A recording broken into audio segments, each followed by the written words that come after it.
Welcome to Just Energy Radio with your host, naturopath and medical intuitive, Dr. Rita Louise. We have learned from Einstein's theory that matter and energy are one.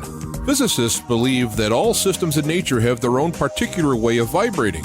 From the swinging of a pendulum to the waves of the ocean to the light that brightens the sky each day, each of these oscillates at its own unique rate. The same holds true for every thought, feeling, event, or word we speak. Each has its own frequency or rate of vibration. What many of us don't realize is when we take everything in our universe down to its simplest form, it is all just energy. Join Dr. Rita Louise on a journey through time and space where past, present, and future collide. Today, what you believe may be called into question. What we want to know is, who made up the rules? Be brave and step outside the box. We are about to turn our world upside down and venture into the unknown. Hold on. We are departing our own beliefs and entering alternative realms. Enjoy the possibilities.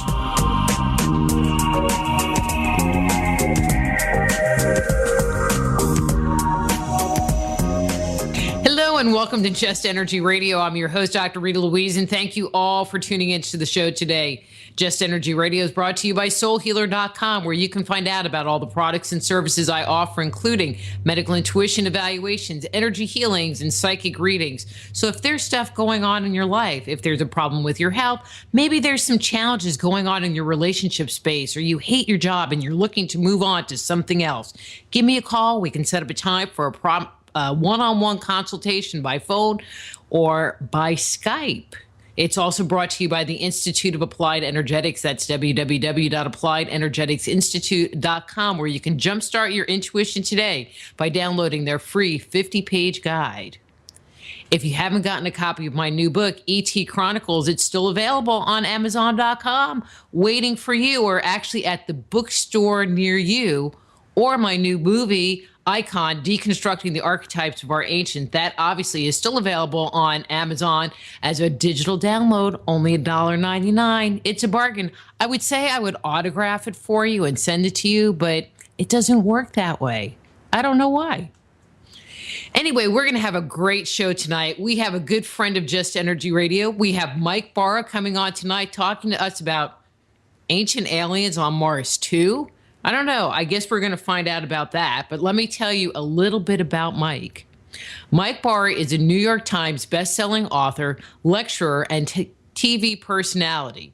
He began his writing career after spending more than 25 years as an engineering design consultant for a major aerospace companies, where he is a card-carrying member of the military-industrial complex.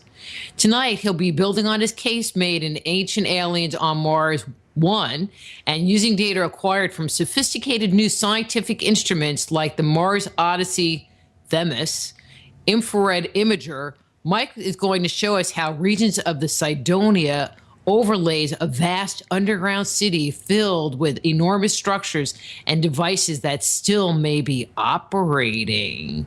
Wow. So please welcome to Just Energy Radio, Mike Bara. Hey, Mike, how are you? I'm good, Rita. How are you? Wow, that's an old bio. That's like last year's book. You know, we can talk about it all you want, but I'm almost done with this year's book. So, you know, we're getting. I'm just rolling. I got so many things going. I can't remember what I'm talking about from moment to moment.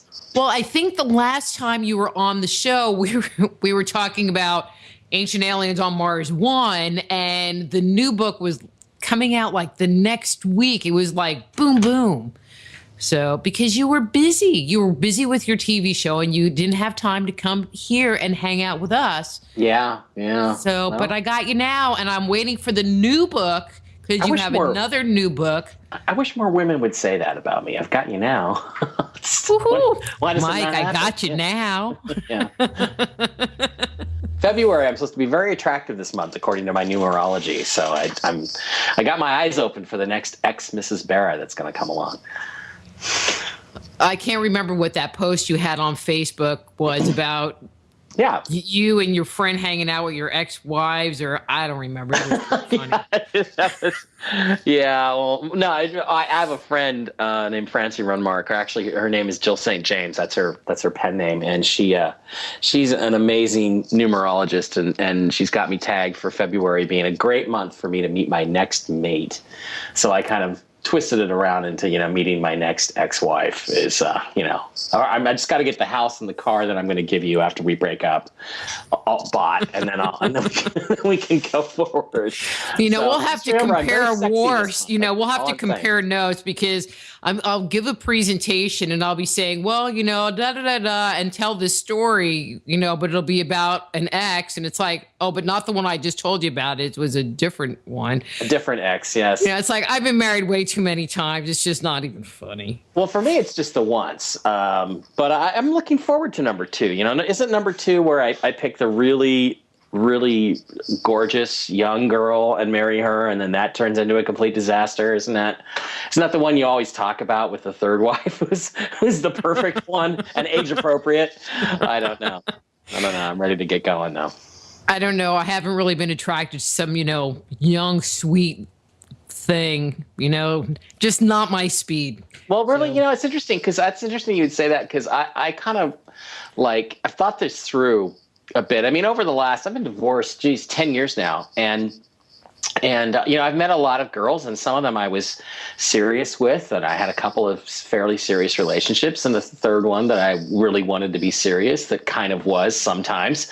And it was one of these things where I just thought, what do I want out of the next girl, the one that I really want to, I realized I wanted to get married again. That was one of the gifts I got from one of the relationships that didn't work out. And I thought, what I really want is sweet. I don't care if the next girl is as dumb as a post, as long as she's sweet, because my last wife was super smart and vicious. But as Ron White says, go the other way. But as Ron White says, you can't fix stupid. Yeah. But you don't have to. I mean, it's like, I'm looking, again, intelligence is an admirable quality in a man or a woman, but it's not a requirement for me. I just want a sweet girl this time. So that's what I'm looking for. Then you need to move to Texas.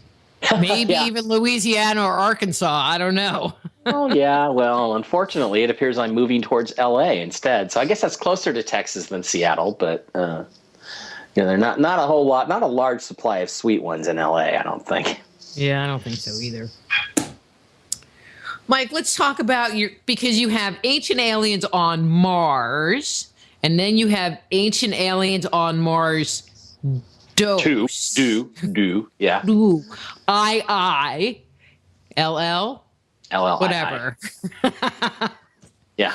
And I know we talked about a whole bunch of different things. Don't forget Ancient Aliens on the Moon. Don't forget The Choice, and don't forget Dark Mission, and the soon-to-be-released Ancient Aliens and Secret Societies. That's coming along too. I know. I'm waiting for that one. It was supposed to be released this month, but then they told me, no, it's not. And I said, okay. Yeah, it's because the author has to finish it, and he's about a week away from doing that. But now my life's about to be turned upside down, so I don't know when it's going to be finished. Hopefully, the end of the month. So anyway. Yes, we were going to talk about Ancient Aliens on Mars too, right?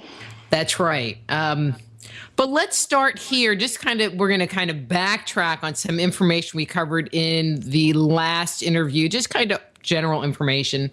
But because the whole concept is that there were extraterrestrials on Mars at some point in time. So what led you to believe that there was once intelligent life, aka a civilization, on Mars?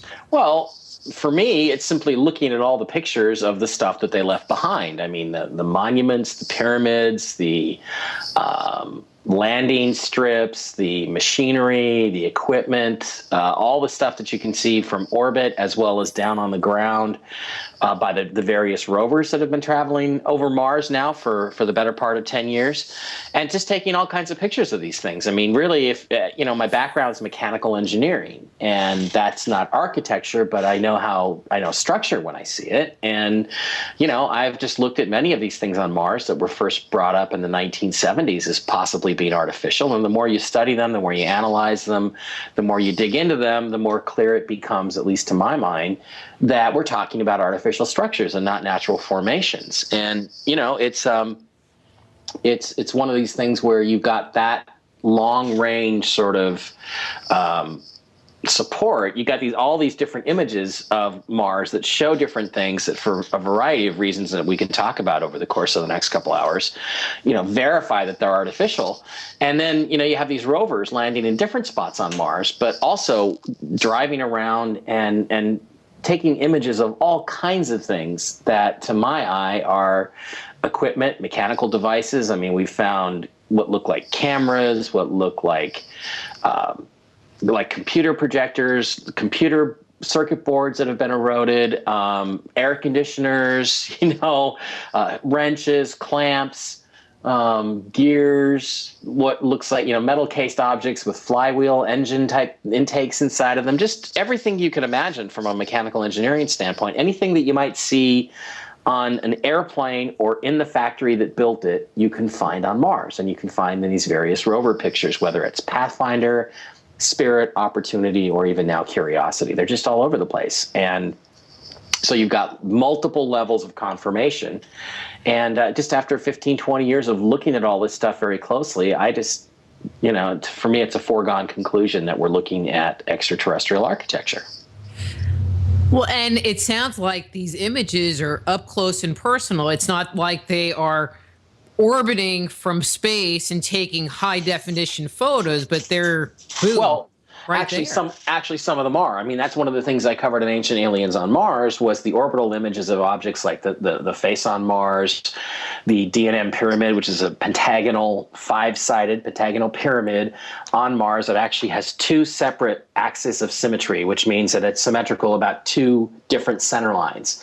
And, again, people try to claim this is a wind-eroded object, which is ridiculous because if it was wind-eroded, it would be rounded. It would not be angular like this.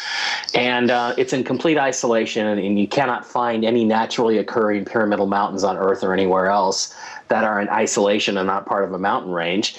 And, I look at stuff like that, and, we can look at that from space, and we can look at the details. And then when we get deeply into the face on Mars, if you actually look at the areas that have been eroded away by wind, you can see room-sized cellular-type structures. There's an area on the face that's in the second Mars book, Ancient Aliens on Mars 2, where it's literally the size of a sports arena, and you can see that the roof has collapsed inside, and the support structure, all the beams and girders and things that support it, go around this thing at a 90-degree angle, kind of a square. They're all sticking up. Now, in other words, the roof is caved in, and you see all the support struts still sticking up. And it looks exactly like sports arenas in the U.S. that have had their roofs collapsed, and it's the same size, but it's actually on this gigantic monument, the face on Mars, and it's shown in the high-resolution Mars Reconnaissance Orbiter images, which, by the way, people have accused me of never talking about or never showing the high-resolution images of the face, and that's just absolute nonsense. There's all kinds of stuff about them in my books, both Mars books, so that's just a bunch of BS. And then, you do have the supporting ground truth that the rovers give us, which is, again, just the kind of stuff that you would expect to find in a junkyard if the planet Mars was, in fact, what myself and other people allege it is, which is that it's a junkyard. You talked about this sports arena kind of complex. And one of the questions that I had for you is based on the size. I mean, it's sounding like, let me back up. It's sounding like we can identify the relative size of these different structures or monuments that you are talking about or will be talking about tonight. Can you identify or figure out if there were inhabitants that were occupying these structures, how big they would be? They were roughly the same size as us. Before we do this, so let's go a little bit deeper into this and let people know that you can go to my blog. It's mikebara.blogspot.com, or just search Mike Bara on Google. It's the first thing that comes up, and it's Bara. And if you go to my blog, mikebara.blogspot.com, and click on the Photos tab, there's a link on the next page that says all the images from my books, Ancient Aliens on the Moon and Mars, are available on my Picasa web album. So if you just click on that Picasa web album link, it'll take you right to a page where you can look at all these different things that we're talking about, from both Ancient Aliens on Mars, Ancient Aliens on Mars 2, and then also Ancient Aliens on the Moon. So they're all right in there, and we can go look at them. So you know what I'm talking about. Okay. So I just wanted to let that out. So, yeah, you know the distance of the orbiter, so you kind of have a per pixel scale, and then from that you can deduce about roughly how big these things are. The face itself is really an enormous structure. It's about 1.5 miles long by a little over 1 mile wide. It's quite enormous. It goes up very, very high into the sky. The tip of the nose is the highest point on the face on Mars, and it has an eye socket that looks like a human eye socket. It has a brow ridge. It has a nose. It has what looks like a mouth that goes through. It has what appear to be nostrils. And then when you get into the absolute depth of it, you get into this really super high resolution detail. You see these rooms and these buildings, and they are built at roughly a human scale. So, I've always asked myself, why would an alien species that didn't look like us build a human-looking face on Mars? And the answer is they wouldn't. And what I suspect is that this is extraterrestrial rather than alien. And the context of that, to me, means that alien means not really genetically related to us, whereas extraterrestrial to me means pretty much like us, and that we're kind of an offshoot of them. So they're extraterrestrial as opposed to alien. Well, that's a really interesting separation. That's kind of like God with a big G and God with a little g. They're aliens, and they're just extraterrestrials. Right, which I use that all the time. I mean, I use the God with a small g as opposed to God with a big G. And unfortunately, what most people don't appreciate, I think, is that mostly the God in the Bible that's talked about most of the time is actually a God with a small g, not God with a big G. He's only really in Genesis. So that's one of the interesting really things. There either. Yeah, well, he's there about 14 times, I think, in Genesis. If I did research for that for my second book, The Choice, and that's what my next book, Ancient Aliens and Secret Societies, is about, is the gods with a small g, and what were they doing here, and why were they doing it. Well, that ought to be some interesting conversation. It should be. It should be. I hope it is. When talking about the face on Mars, I feel like I'm kind of jumping around a little bit, but we're talking about size. If we were to compare the size of the face on Mars and compare it to the pyramids in Egypt. Oh, hundreds, like 100 times bigger. I mean, the pyramids in Egypt are about the biggest one, the Great Pyramid, is about 800 feet tall. If you put that next to the face on Mars, it would be a little bitty speck in many of these images. It's really not of significant size at all by comparison. So it sounds like this face, regardless of where you are, is something that you would be able to see from space. Yeah, it was designed to be seen from orbit, as I think was the entire complex of objects around it. Remember, the face is in an area called Cydonia on Mars, which has not only the face, but it has an area called the City, which is a bunch of other isolated pyramidal-looking structures. And there's the D&M pyramid that we talked about earlier, the 5-sided pyramid which has 2 different axes of symmetry. All that stuff is around the face. And to me, that's always encouraged or supported the idea that it was an artificial structure. If it was just sitting there by itself, there really wouldn't be a whole lot to support the idea that it was artificial. But the fact that it's surrounded by all kinds of other apparently artificial looking structures, and according to the thermal infrared data that we got from NASA at one point, there appears to be an entire city underneath the Cydonia plain. All of that sort of reinforces in a consistent way the fact that the face is artificial.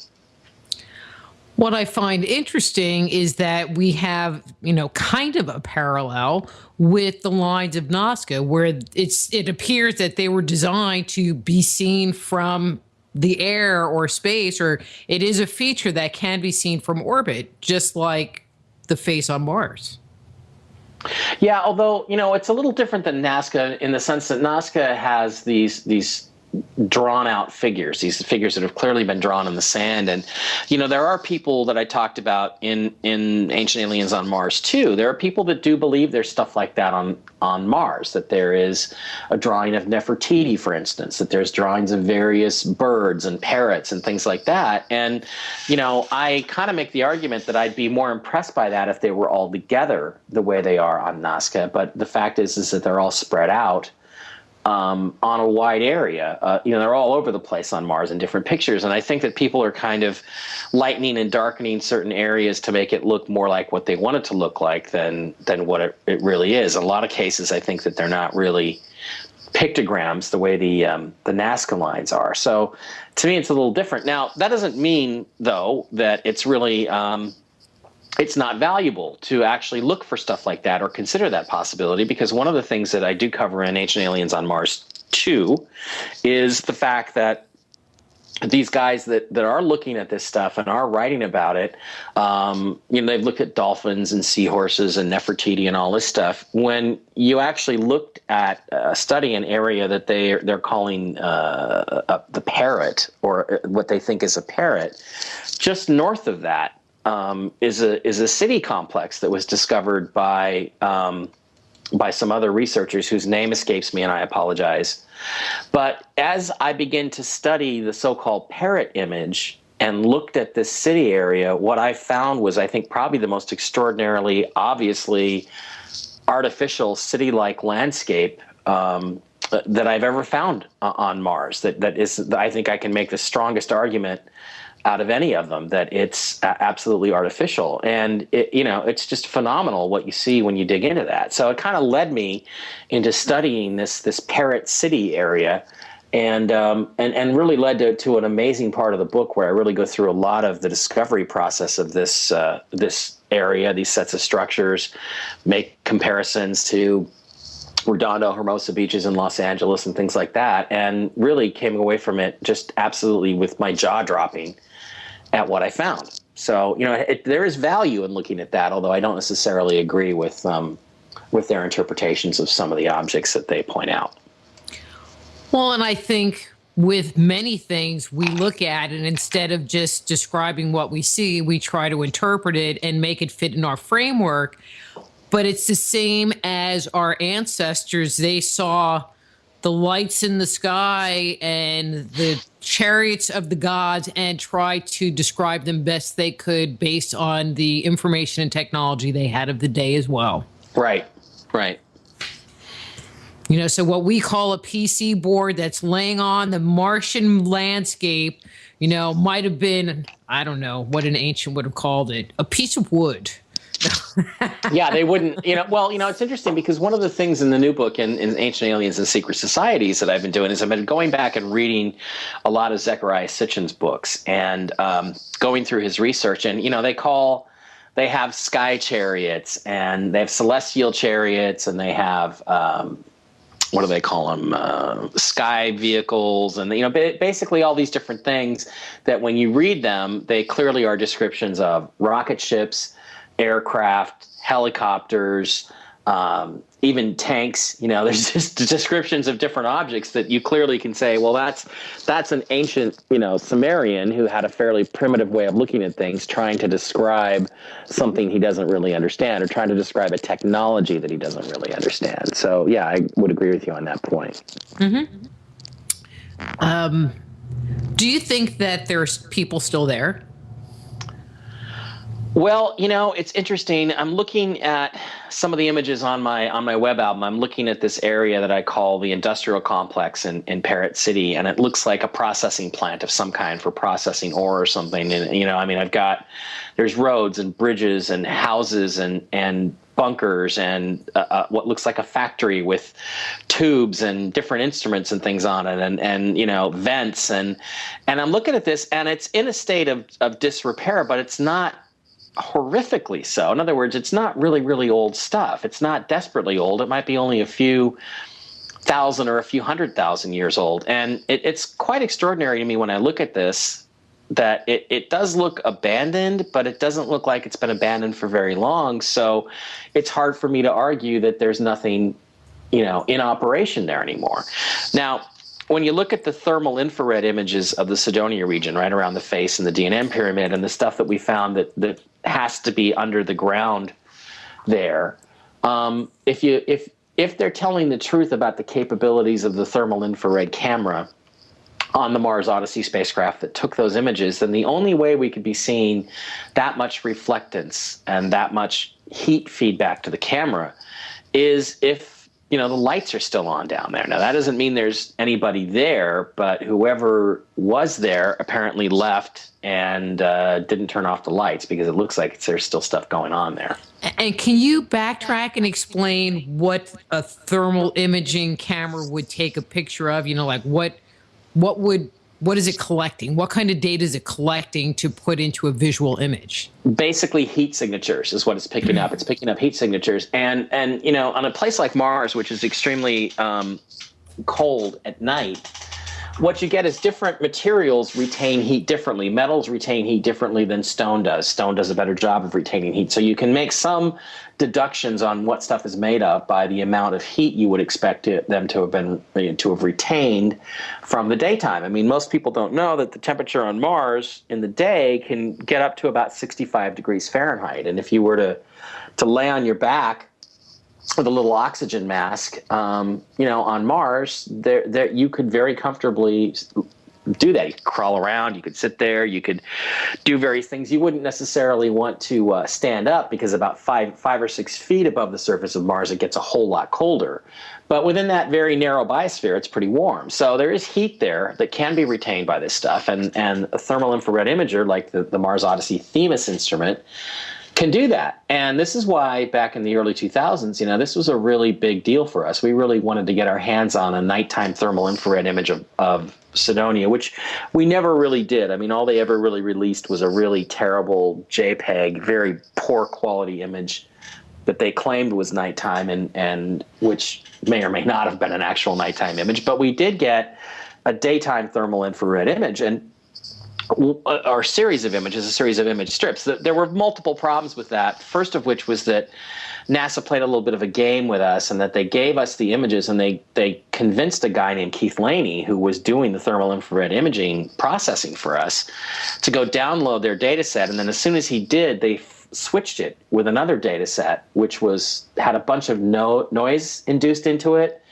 the whole sole purpose of which was that if we did work on this image and found stuff there, which of course we did, we found the city under the ice, under the ground at Cydonia, then anybody who tried to repeat our work with the same data set from the same web page would download a different image which had all that stuff basically erased, and they wouldn't be able to repeat it, and we would look like liars or fools. So fortunately, we caught them at this little bit of skullduggery before we ever released any images, but it was one of those really interesting episodes that convinces me that, me and the other independent researchers are on the right track as far as Mars is concerned. Now, to actually answer your question, it takes pictures of heat and heat retention, and and you can tell a little bit about composition from that, and you can tell a lot about what's underneath the surface, but you shouldn't be able to see very deeply down into the surface. And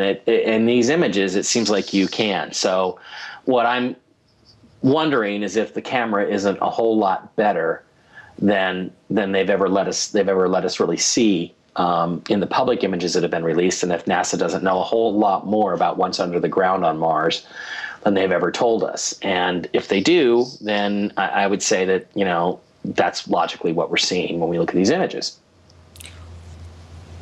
Based on solar radiation, could the ground, or if there was, and I'm just playing devil's advocate here a second, or any kind of metallic metal, or I don't know, some kind of rock that could get hot, when it transitions into the evening, could you get readings off of it that would show up on a thermal image? Yeah, you could, and that's kind of why we wanted a nighttime thermal infrared image of Cydonia, because that would give us, we thought a really crystal clear picture because of the contrast from the heat versus the extreme cold of night. So you would see much more clearly what was underneath the surface. And unfortunately, we never really got a good image of that. And we suspect, and when I say we, I mean myself and Richard C. Hoagland and some other people that were involved. What I think that we see in those images is just the tip of the iceberg in terms of what's there. I mean, I'm sure that there's infinitely superior images that NASA has stuck in the archives that we're never going to get to see. Well, isn't that kind of what happens all the time? I mean, I recall when we talked about ancient aliens on the moon, that was a big issue, that when people went and pulled up the photos of the moon, that there were parts that were smudged at, like photoshopped and smudged out, and they did all kinds of weird stuff so that you couldn't really get a clear image. Yeah, they do that. And what I think it is that they're never going to give you the full smoking gun. They give you enough, I think, to support your case and move it forward, but they never give you enough to really let you have the smoking gun. And that's just part and parcel to the way NASA has always operated. And I don't know what the reasons are for that beyond the obvious, I think, religious stuff that we talked about in Dark Mission, and that I'm going to be talking about in the Secret Society's book. But it's something that's been kind of a pattern that's ongoing, but stuff seems to slip through the cracks. And also, I think that in terms of the religious aspect of this, I think that they do have to give us the information, but it's kind of like a secret society in a sense that you have to know the right question to ask. If you don't ask the right question, they're not going to give you the answer. So, it's weird because I think that they must be doing it in such a way that they're saying, they're like setting it up so that when they have to answer to somebody, and I have no idea who that is, although it could be the Anunnaki, when they come back, it's like, well, we gave them all the information, they just ignored it. That's what I feel like NASA is doing, is pretending, putting the information out there, but only if you're really paying attention do you get it. And only if you can figure it out do you really understand what they're trying to say and what they're trying to do. Okay, if you can see through all that. I guess that's the way secret societies operate, and unfortunately NASA is nothing if not a secret society. It's one of the most secretive organizations in the government, which is saying something for this current government. In a good way or in a bad way? Well, in a bad way. This is the most...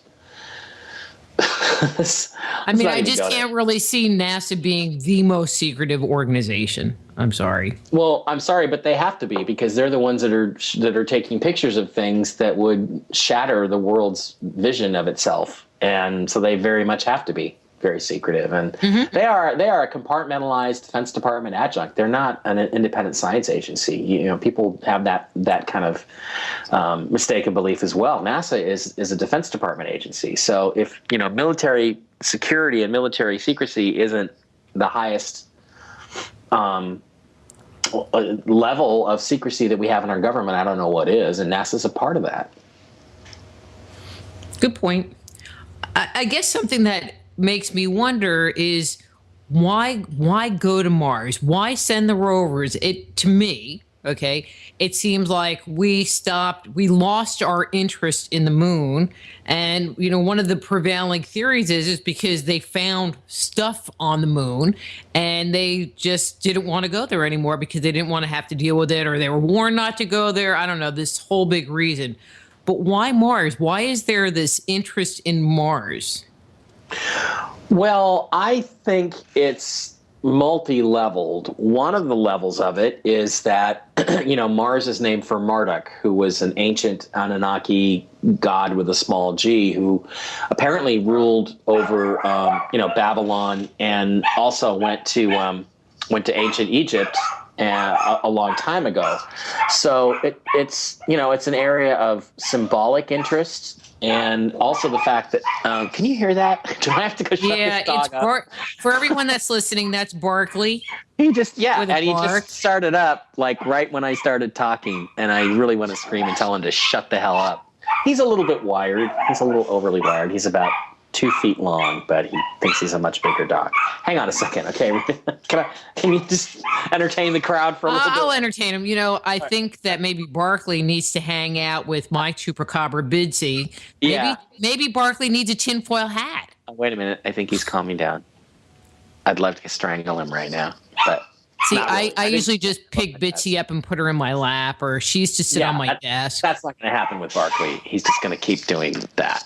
So anyway, the other aspect of it is that, according to the Anunnaki writings, the Sumerian tablets that Sitchin has translated, Mars was a way station. So Mars was a place where the Anunnaki came and set up a base and lived and flourished. And, very interestingly, in this Secret Society's book, what's really interesting is that Mars at that time, according to the Anunnaki, was a habitable world. It was a little less hospitable than the Earth, but it had running water. It had, it had everything that they needed to actually set up a base there. It had breathable oxygen, but it wasn't, and this was only 400,000 years ago.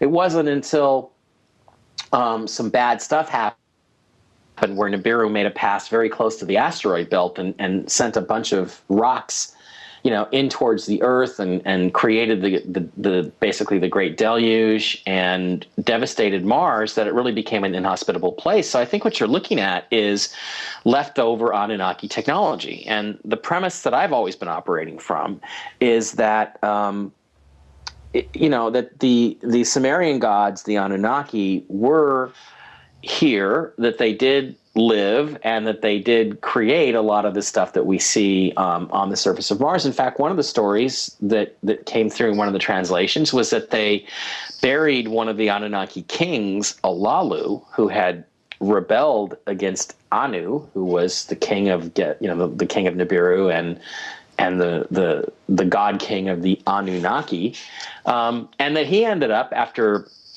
basically 2 or 3 rebellions, he ended up being vanquished or banished to Mars, where he died, and that in fact the face on Mars was a tribute to him as an Anunnaki king who had passed away there, that it's a tomb, and that his body's actually inside that structure. So, I think the fascination with Mars is because of the fact that there is a lot of stuff there, and it's probably fairly well preserved, and we're sending different probes to go find it. So, that's, to me, that's the main reason why Mars is such a fascinating place, because it's also like a giant refrigerator. It's so cold and everything that everything's pretty well preserved. So it makes it an ideal target if your purpose of existence, if the real reason of your existence, if you're NASA, is to actually retrieve, the artifacts and the technology of the gods, then I think that Mars would be an ideal place to do that.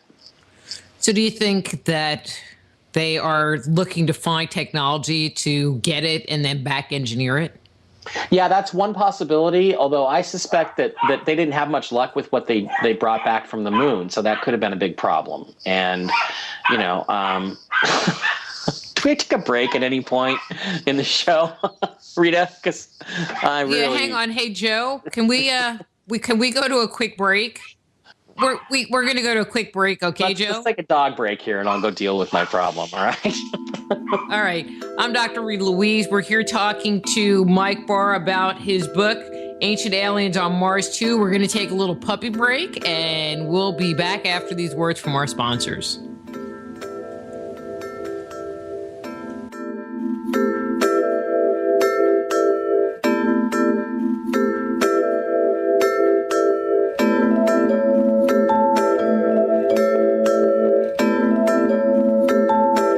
Just Energy Radio with your host, Dr. Rita Louise, will return right after these messages.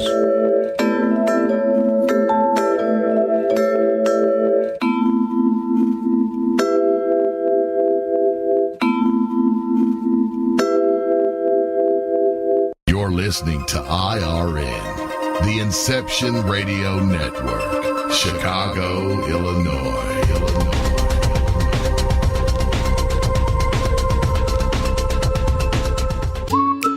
Are you looking for a cure for boredom? Never worry. IRN's new interactive website introduces a number of ways to pass time while you listen to your favorite show. Choose anything from the IRN chat lounge, the game lounge, video lounge, or the mood lounge. These fun, exciting features let you chat in real time with fellow listeners, view live skywatches, play daily posted online games, or pick a show based on topic. The choices are endless. Use your time wisely, keeping it all on IRN. Who were the gods of antiquity? They've been described as the forces of nature, levels of consciousness, and aspects of our psyche. Stories that depict their incredible weapons, their flying machines, and their amazing adventures are characterized as being the product of our ancestors' fanciful imaginations. But what if the tales of the gods are true? Did the writers, chroniclers, and scribes of our distant past actually document a realistic view of our origin? My latest book, Man-Made, The Chronicles of Our Extraterrestrial Gods, looks at our most ancient legends. Learn of the torrid romances, elaborate plots, violent scandals, and conspiracies that played out in antiquity. Find out the role the gods played in the life and culture we have today. If you want to find out the truth of who we are and where we come from, order your copy of Man-Made today. For more information, go to www.manmadethechronicles.com. That's www.manmadethechronicles.com. Hello, Inception Radio Network listeners. This is Amanda. Remember, you can take your Inception Radio shows on the go. Just download the Inception Radio Network app for your iPhone, iPad, or Android smartphones and access live shows, past shows, guest lineups, and much more. Just visit the iTunes Store or the Google Play Marketplace and download it today for free.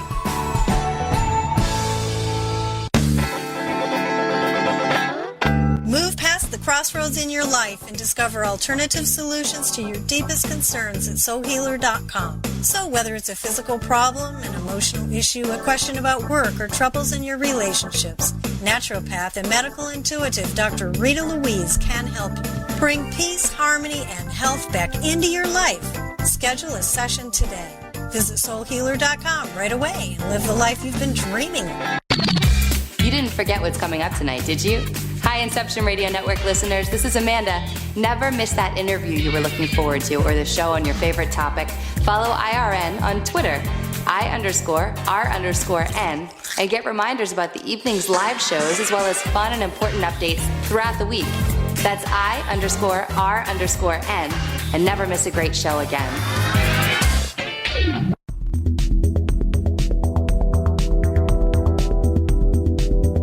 We only have a couple of seconds before we have to get back to the show, and I want to tell you how you can jumpstart your intuition today. Using my free 50-page introductory guide filled with simple, revolutionary, and proven techniques, you can ignite your intuition and tap into your inner wisdom, all from the comfort of your own home. The Institute of Applied Energetics is the leader in online home study instruction for those interested in becoming a certified medical intuitive, intuitive counselor, or energy medicine practitioner. Now is the time to transform your life and take it to a completely new level. Discover who you are and how you work. Open the door to the world of intuition, health, and healing. You can jumpstart your intuition right away by going to www.appliedenergeticsinstitute.com and downloading our free guide. Get the opportunity of a lifetime and live the life you deserve. Download your free Jumpstart Your Intuition guide today at www.appliedenergeticsinstitute.com and begin living a life filled with passion and purpose.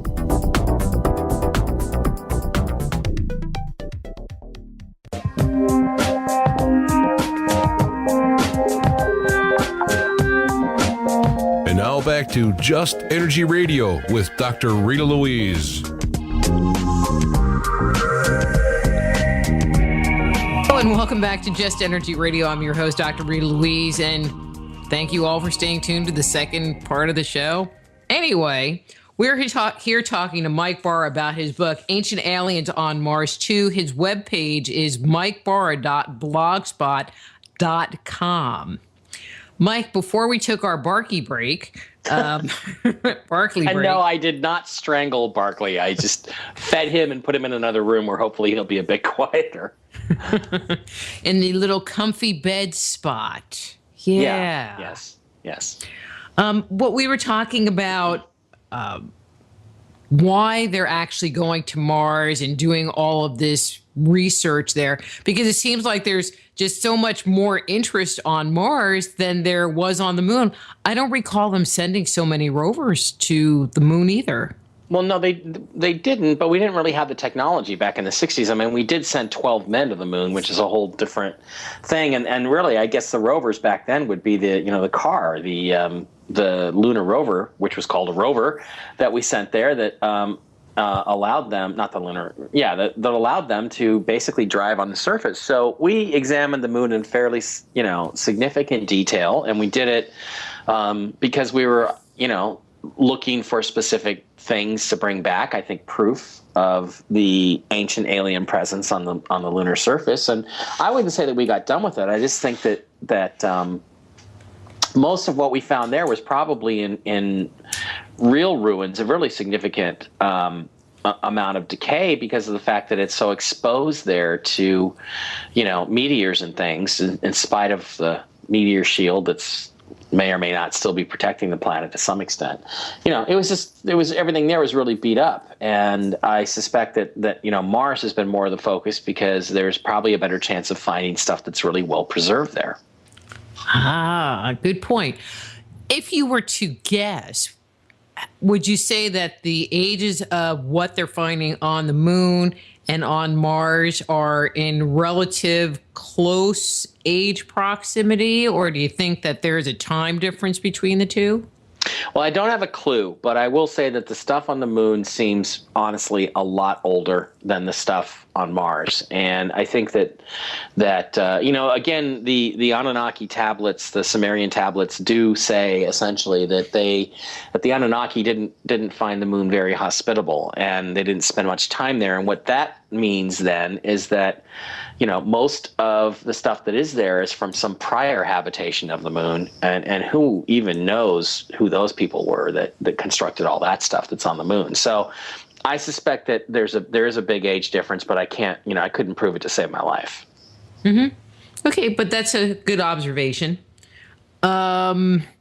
Okay, so we have a question from the chat room, and this is from Neutron, and he wants to know, have you had a chance to examine a very recent picture of Mars caught by astronomers that display a tall, and it says mile-high chimney tower plume on the planet?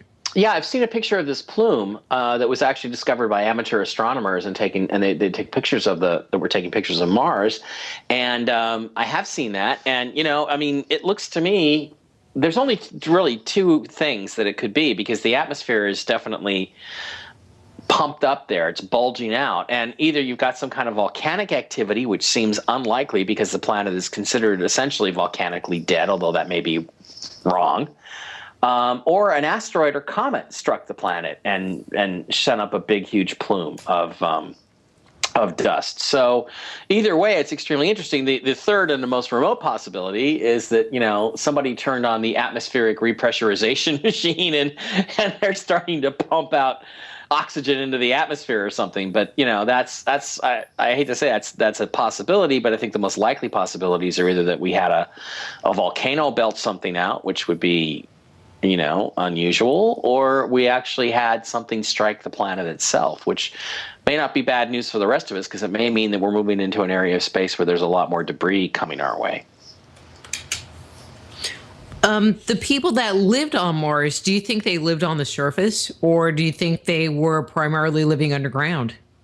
Well, I think it's both, because there's stuff left over where clearly they were living on the surface and it was inhabited. There was definitely people there. The face on Mars, all these things are above ground. And again, the Sumerian tablets, the stories tell us that Mars was hospitable when they first got there, that there was atmospheric pressure, running water, And so they would logically have lived above the ground. But there's other sources and other stories that say things like, that they had to move underground after there was a war in the skies. So it's kind of, to me, a question that has two answers, which is that yes and yes, they lived above ground and they lived underground. It's just a question of which is the later epoch. I would assume that the later stuff is the underground stuff, because they probably had to move underground when environmental conditions really begin to deteriorate. Do you think they're still there underground? Or at least somebody still there underground? Well, I don't know. I don't have any evidence of that, but like I said, the lights are on, so it seems like somebody could be there if they wanted to be. I mean, I kind of feel like when they've sent the probes up there and sent different things, and when the second one blew out of the sky, it just made me go, huh? Well, maybe they just don't want us landing on the moon. That was my knee-jerk reaction to it. And I don't know. I'm kind of sticking with it. On the moon? On the moon, not on the moon. On Mars, excuse me, on Mars. Well, there's been a number of probes that have been lost on Mars. There's one called Beagle 2 that the British lost, the Europeans lost about 10 years ago, which they recently found, and it's just sitting there and appears to be in full operating condition, but it's just sitting there and it never transmitted anything back. And it looks like maybe the panels, the solar panels didn't deploy properly, which, again, is a good reason not to send something with solar energy as a source of power up to Mars. Let's give those things little nuclear reactors and they'll operate for 20 years. So there are things that can happen. I think of all the different probes that have been lost, the most mysterious one is the Mars Observer probe, and I talk about that in Ancient Aliens on Mars 1. And it was a really strange case because it was a camera that was good enough to have taken pictures of Cydonia and the face on Mars and kind of ended the debate about whether it was artificial or not. And right after the head of the Mars Observer Project, Bevan French, lost a debate on Good Morning America to my co-author on Dark Mission, Richard C. Hoagland. I mean, lost it epically, got totally picked apart by Hoagland. 3 minutes after that, they announced that they had lost Mars Observer.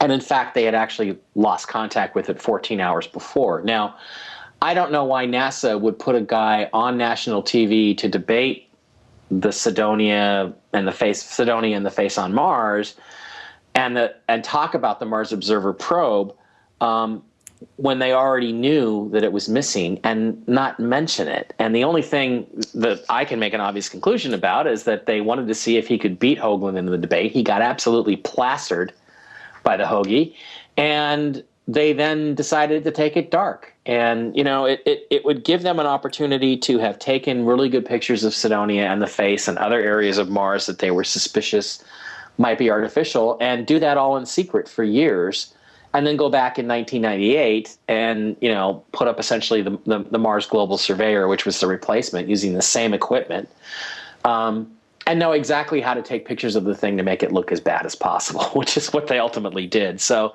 to me, this is just the kind of thing I've been dealing with for the better part of 20 years now in dealing with NASA. Lies. It's all lies. Yeah, at least some of it is. What I find interesting, I never knew that other countries were sending probes to Mars as well. So this is the first I've heard that there was a British. Oh, yeah. I mean, who else is sending probes up there? The European Space Agency has sent some really good probes. They sent the Mars Express to the planet Mars, and they took the first color images of Cydonia and the face on Mars. And they've really been great because they had a stereo camera which took two images at roughly the same time. And you could then take those two images and do 3D projections, create 3D models in the computer of that stuff. So we got 3D and color out of Mars Express, even though the spatial resolution was technically only about 14 meters per pixel compared to, Mars Reconnaissance Orbiter can get below 2 meters per pixel or something in ideal conditions. They're great pictures. And the thing that they did that was different is NASA kept taking pictures of a face and saying it was completely natural. But every time they did it, they would take it from a really odd angle, from below, from behind, from offset, so that the face appeared to be distorted, so that the eye sockets looked like they didn't line up when in fact they did, so it looked really fat and wide and not very symmetrical when in fact it really was. But the Europeans gave, I think, the most honest data, because they tried to get exactly centered over the face when they took their pictures, just as the Viking images had been taken back in 1976. And the result was that they're, in my opinion, probably the best data set that we have of the face on Mars. And what I've started doing more recently on Ancient Aliens on Mars 2, in that book, I started taking different images from different probes that all have different cameras, so they all view the information, the ground truth, differently, and I started layering them on top of each other. And the more that you combine these images together, the more obvious it becomes that this is an artificial structure that looks pretty much like a human face, except there is some damage to it. But pretty much you can tell, you can look at it and say, okay, a couple 100,000 years ago, this probably looked like, a Lalu. It probably looked like the Anunnaki king that it was apparently built for. So, it's interesting that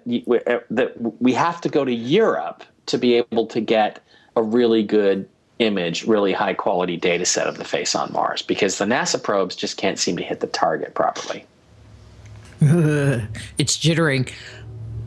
From these new images, my impression looking at that face is that there is this big mound of dirt sitting on top of some kind of a rock structure, whether it's, natural or artificial. Have they gotten any close-ups? And is what we're seeing actually the stone surface, or is there dirt or some kind of debris that sits over this internal skeleton, should I say? Well, yeah, there's dirt and debris there, but we have got very good pictures of this stuff. The Mars Reconnaissance Orbiter has a great camera. It's taken very good black and white or grayscale images of the face. And when we see the eroded skin of the thing, underneath it, what we see, like I said, is these squared room-sized kind of cells all over. There's one area where you've got a wall. It's a very bright colored wall that runs, straight line, 90 degrees, straight line, 90 degrees. So you got like L shapes just until the cows come home, which is clearly some sort of structural wall. I mean, that's exactly how you would build a structural wall. And in fact, in the photos that I've talked about, the ones that are on my Picasso web album, I've got that showing, and I compare it to ancient Roman ruins in Britain, where you've got exactly the same kind of construction. So the reality is that, as you get these pictures and look deeper at them, what you see is that there's a lot of dust, there's a lot of debris, but there's also a lot of structure and underlying support that's getting exposed by the weather or whatever, for whatever reason it's becoming exposed over the ages. Well, they have storms there, right? On Mars? Yeah, they have windstorms and sandstorms.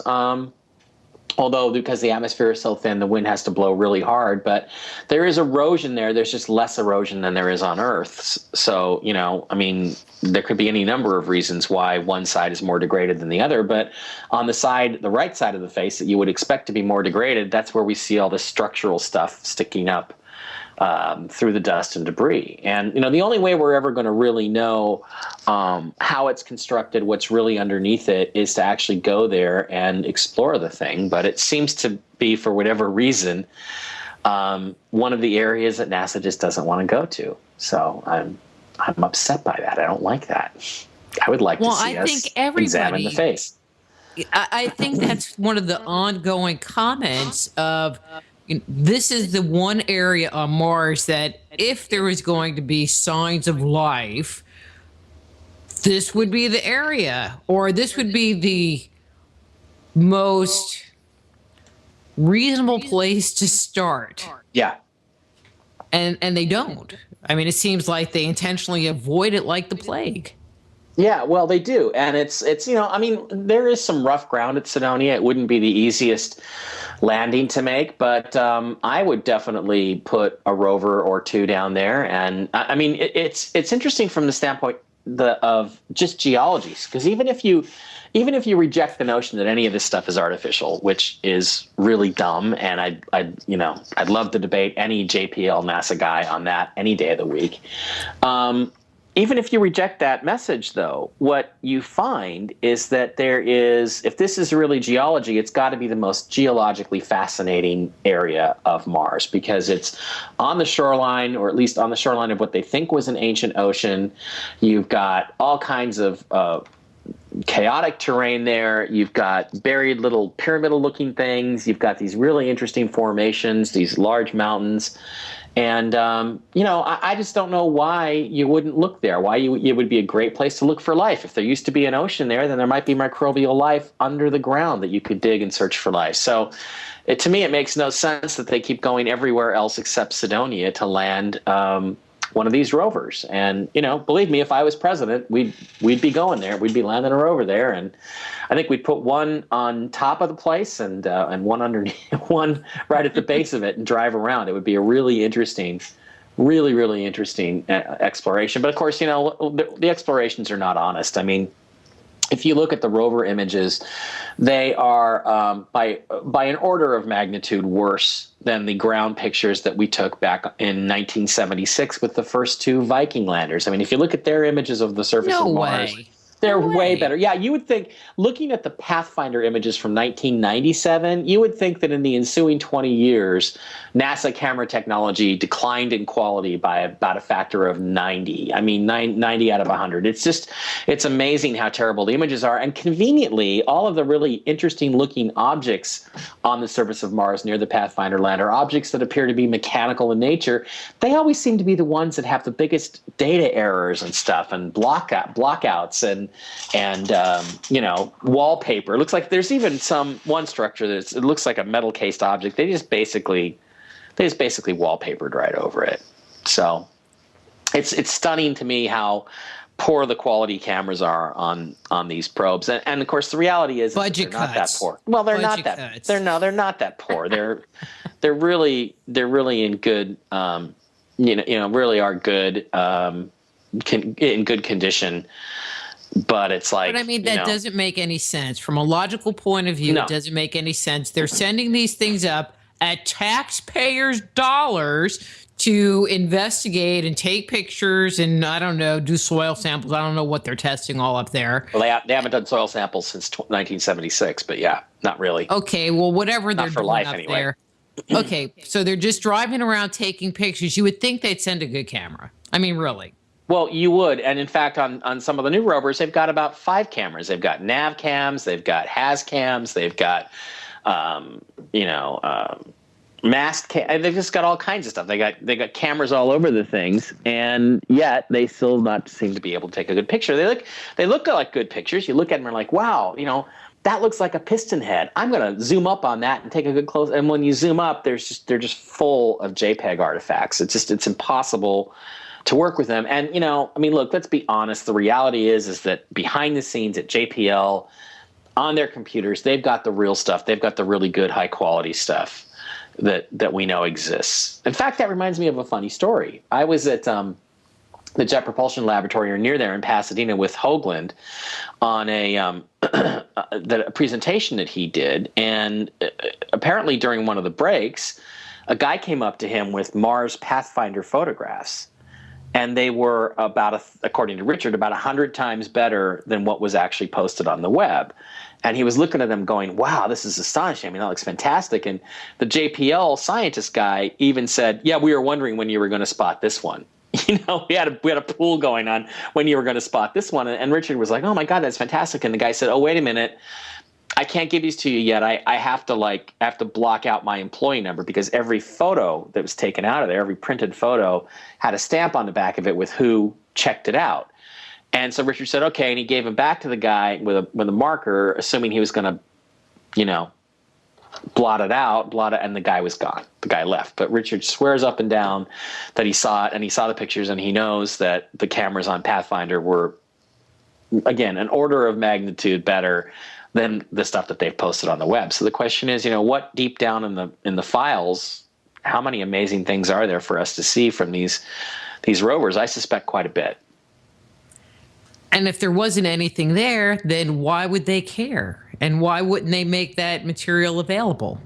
Well, they don't want you to really see what's there. Again, they'll give it to you to a certain point, but they're not going to give you the smoking gun. They're not going to. They don't. They're not obligated. They're obligated to put the pictures of this stuff up on the web. They're not obligated to put good pictures of this stuff up on the web. There's nothing in the contract that says you have to put the highest resolution, highest quality versions of every single bit of your data on the internet for the public. There's nothing in the contract that says that. So they skirt around it that way. But what I'm saying is that if there wasn't a smoking gun, then there would be no need for this playing around with the images, other than, bandwidth. You put this huge file out there as an image. I mean, to download one thing, but just as an image on your page for you to right click on, I mean, it just kills your site.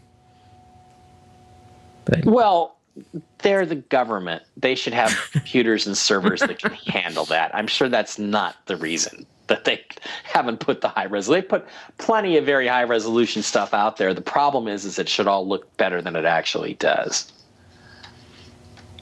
Why? They're just using a Polaroid. No. Yeah, well, Okay, moving on. Earlier you were talking about these apparent cities that are like in the Cydonia area. Not Cydonia area. Cydonia. Although it's interesting that Cydonia looks like Mars and it's named Cydonia. It's also interesting that Cairo is the Arabic name for Mars, and it was founded apparently by an Anunnaki god named Marduk, who was the king of Mars, who ruled over the Anunnaki way station. So you have all these really interesting things that keep connecting. I like to go, that's really interesting. Well, that's really interesting. And you throw it all together and you actually have a pattern. So anyway, that was off topic. Okay, that's okay. But we'll be coming back to that topic when you come back on for 2 hours next time. Yes. Anyway, so cities. What led you to believe that what you were seeing in the images wasn't a natural rock formation, but was actually some kind of a city or a man-made structure? Well, for me, when I see 7 almost equally spaced parallel lines, which are clearly roads carved into the ground, and then you see block after block of what look like city block houses with, some of them with 2 stories, swimming pools, hotels, restaurants, processing plants, mining operations, trucks, what look like big support structures, tanks of some kind that have tubes running out of them. When you see all that stuff, and it's all together in one concentrated area, it's pretty easy for me to say to myself, oh, okay, this is not natural. This is clearly artificial, because nature doesn't make 7 straight parallel roads emerging from what looks like it used to be a waterway, like a lake or something, and leading into this beach, this really nice beachfront property. Plus, when I'm looking at something like the so-called Parrot City, what I found was that the NASA images of that, the ones that NASA had originally put out, there was an area that looked really, really dark, and it had some sort of straight lines on it. And those appeared to be like a dried up lake bed. But then there was a request made by a member of the public, and this gets into this whole Masonic, you got to ask the right question thing, that requested another shot of the parrot because they were interested in the parrot. And what they got was a shot of the city. But the difference between the original NASA versions of this area and the new picture that they took, even though it was with the same camera, was that this dark area you could see, and again, this is all in my Picasa web album. If you go to my mikebara.blogspot.com and click on photos and click on Picasa web album, it's all there in the pictures for Ancient Aliens on Mars 2. What you could see was that this dark area was actually white. It looked like concrete, and it was not flat and spread out, but it was vertical. And what they had done is they had taken the image of the city and they had stretched it out wide to make it look less unnatural, because what this white concrete stuff was with these straight lines, which were actually stiffening, they were like stiffening beads in the structure, was about a 600-foot tall retaining wall.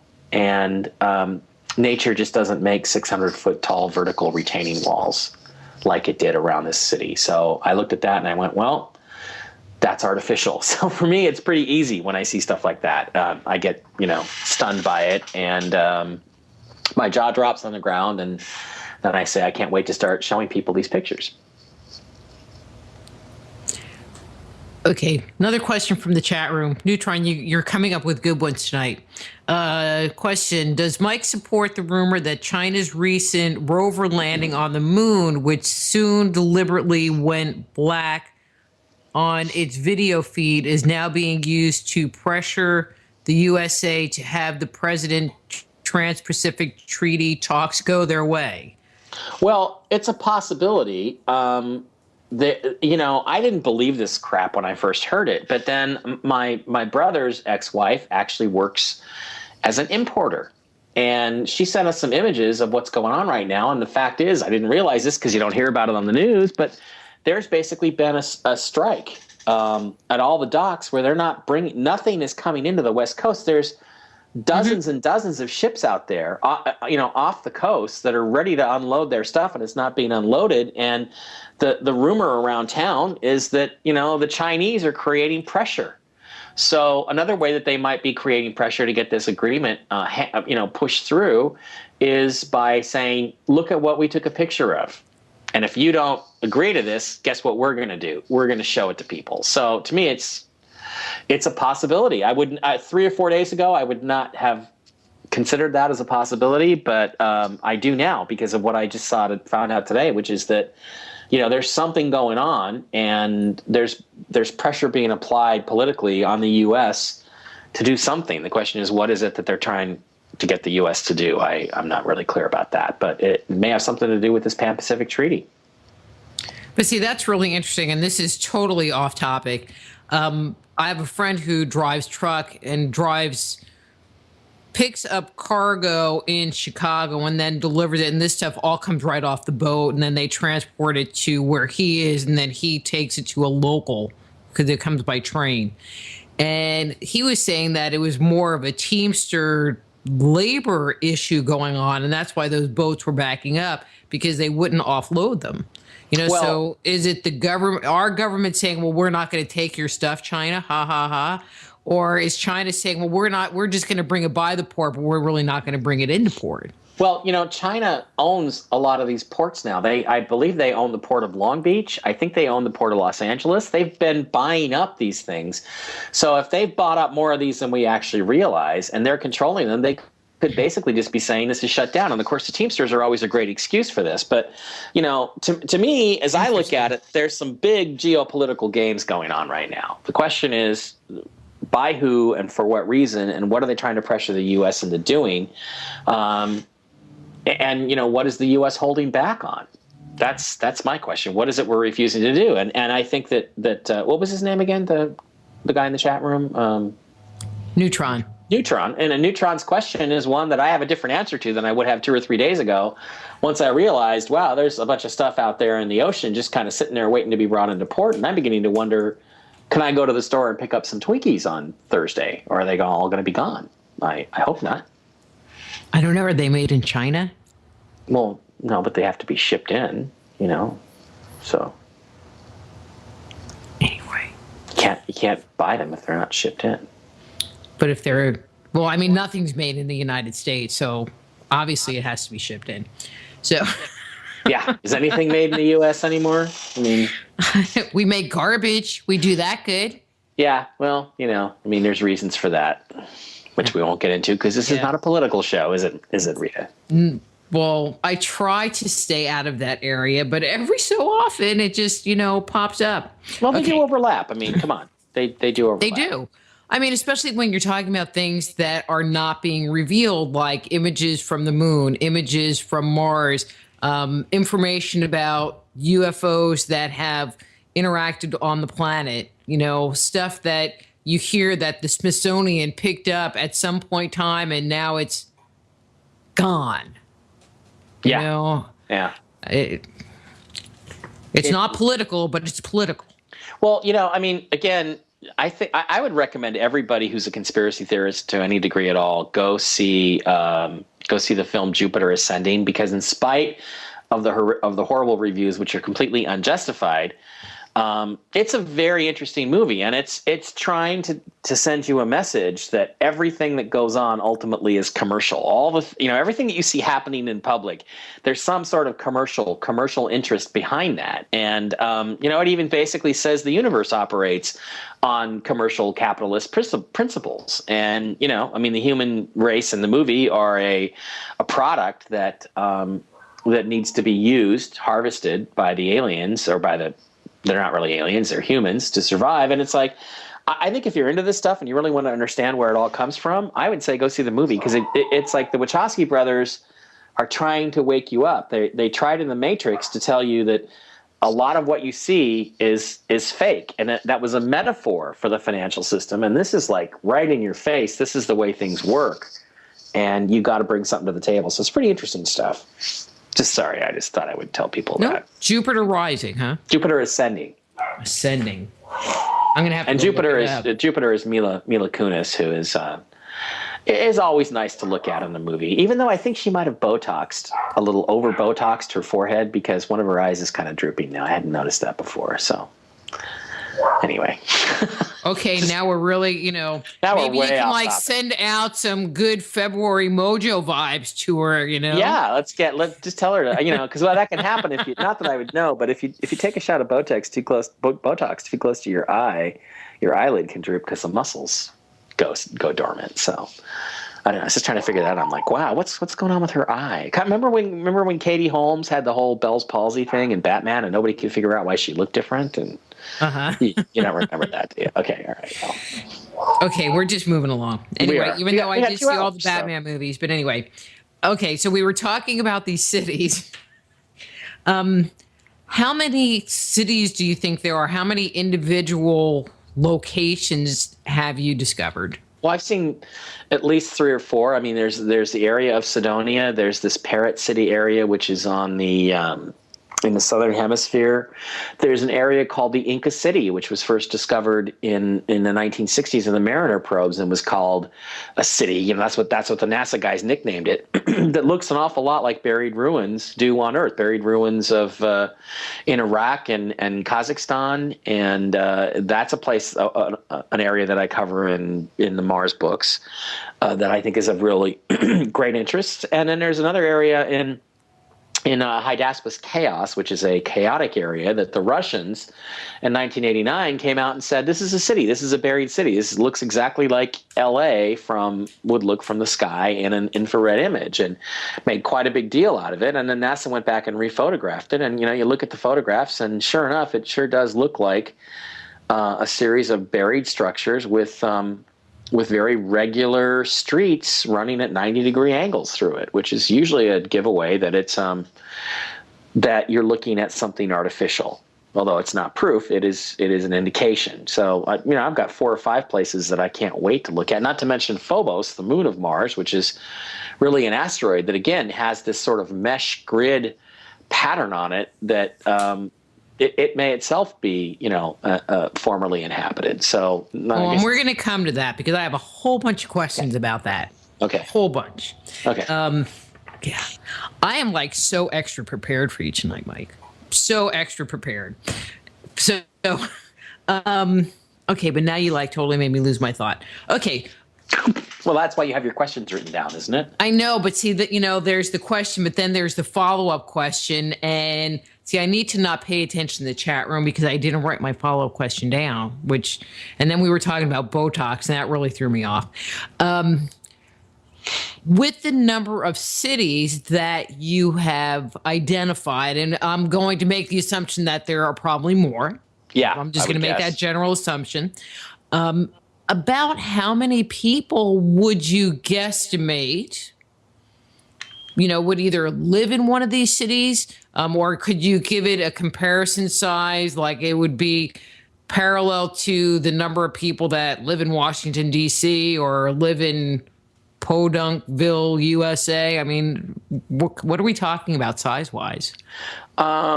That's a really good question. I hadn't really thought about that, but in terms of the one area, let's say that's near Hydaspes chaos on Mars, that first the Russians and then later the U.S. Photographed. I mean, that was about the same size as the Los Angeles basin, which has a population of around 9 million people, 9 to 10 million people. So an awful lot. Now, if you look at the Sumerian records that talk about the Ajiji, who were the ones that lived on Mars, they never had anybody that big, but a party that big. But there could have been previous human inhabitations. It's just I don't know. I don't know where these guys come from. But we're talking, a lot of people. Now, in the other area, for instance, Parrot City, I would say thousands. I would say that there would be enough. It would be about the same size as, let's say, Hermosa Beach. I don't know how many people live in Hermosa Beach, but I'm guessing 10, 15, 20,000. So, at the most. So that's not as big an area, but it does have some very nice lakefront property there in Parrot City. There's some really nice looking stuff that right above the retaining wall. It looks like it would have a great view. So. Sorry. So now you're looking at, I can sell it to you cheap. Yeah. I don't think anybody's got any claims on it, unless, the Abrasic family from Jupiter Ascending has claims on it. It's possible it's theirs. Oh, I'm sure that, the governments have already divvied it up and haven't told us yet. Probably. You're trespassing on the property of, Oman or something. One of the things that I was reading about in the book, and I think this is in the... Did you ever get a copy of the book, by the way? I'm sorry. Did that ever come? I mean, I've been... Finally. Sorry about that. Yeah. Oh, it has just been a very weird period, I think, on the planet for everyone. So... Yeah. I just kind of go with it, and it's like, okay, if you can get that to me now... We just went through a Mercury retrograde, and for people that poo-poo astrology and Mercury retrograde, I mean, give me a break. There were so many things that went wrong mechanically and in terms of shipping and things. It just there's so many things that happened with computers and stuff during that period. It was one of the worst that I've ever experienced, and it's like, I'm sorry, but I've been through enough of these that I can honestly say that they're a real thing. I mean, anytime Mercury goes retrograde, just don't plan on anything going the way you expect it to go. Yeah.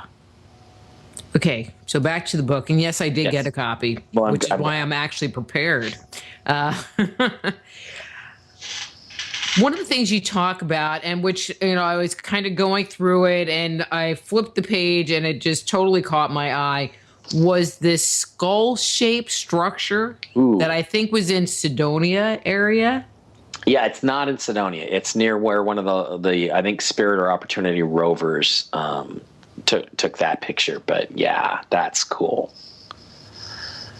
What do you want to talk about? I don't know. It's that cool. One is cool. It is incredibly scary. There are areas.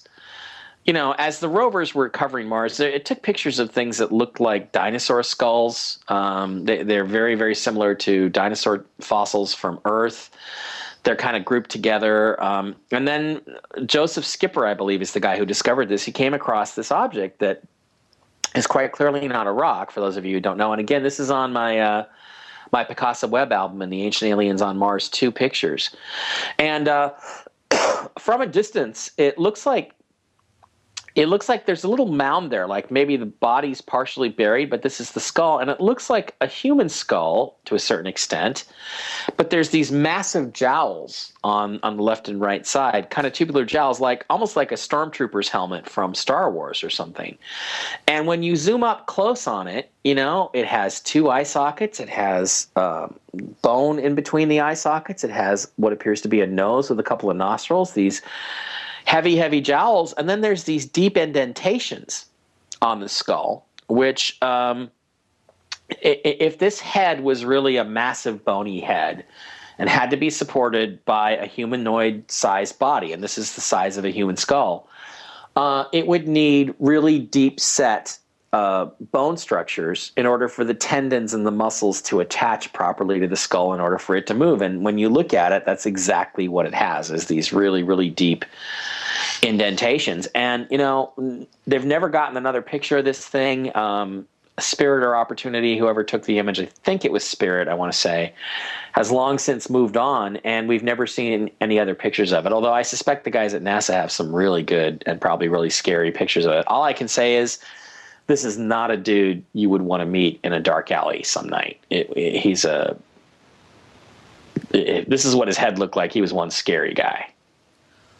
Well, and there's one series of photos that you have that when you look at it, almost looks like one of the elongated skulls that you find out of South America. Yeah, maybe. I don't know if on that particular. Are we talking about the same one? I don't know. On page 110. Yeah, I don't have the book in front of me. Okay, it says nearly symmetrical mesa with nearby ruin, tetrahedral pyramid. Oh, that's southwest of the face on Mars. That's what NASA used to call the skull-shaped mesa, which is a mesa nearby.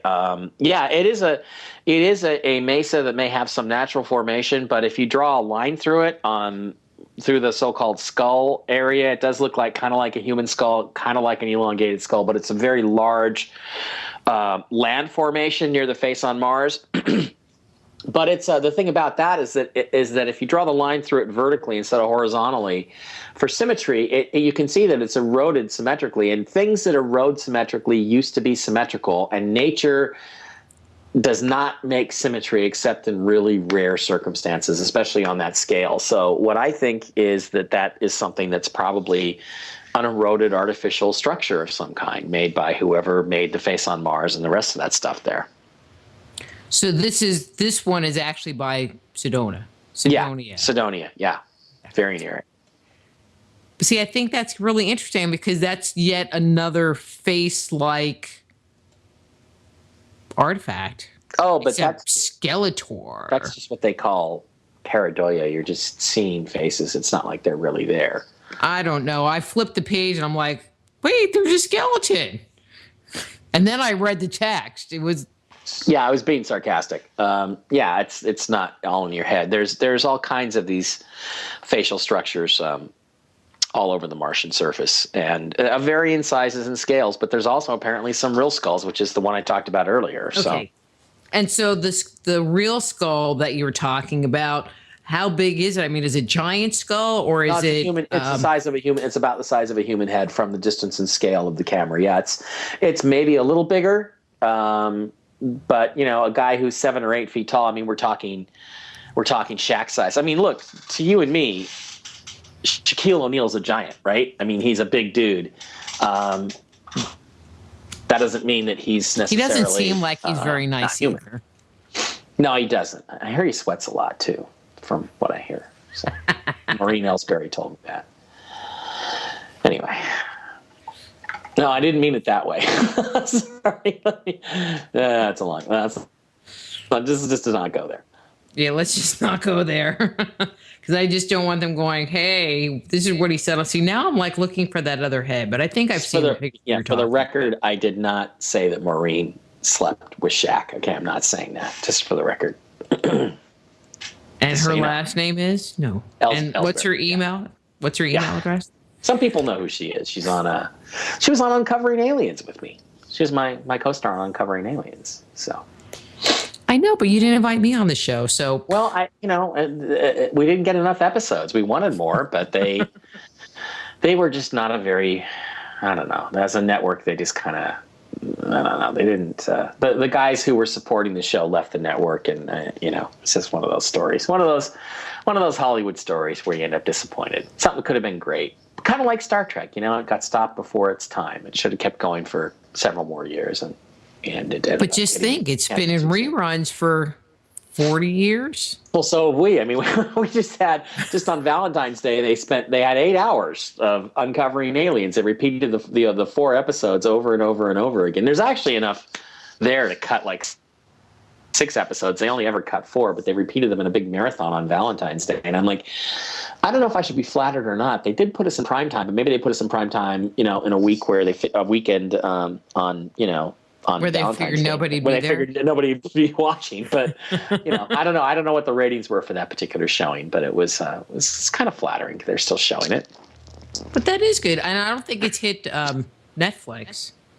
So no, but we should hope that it does, because it would be cool if it was on Netflix.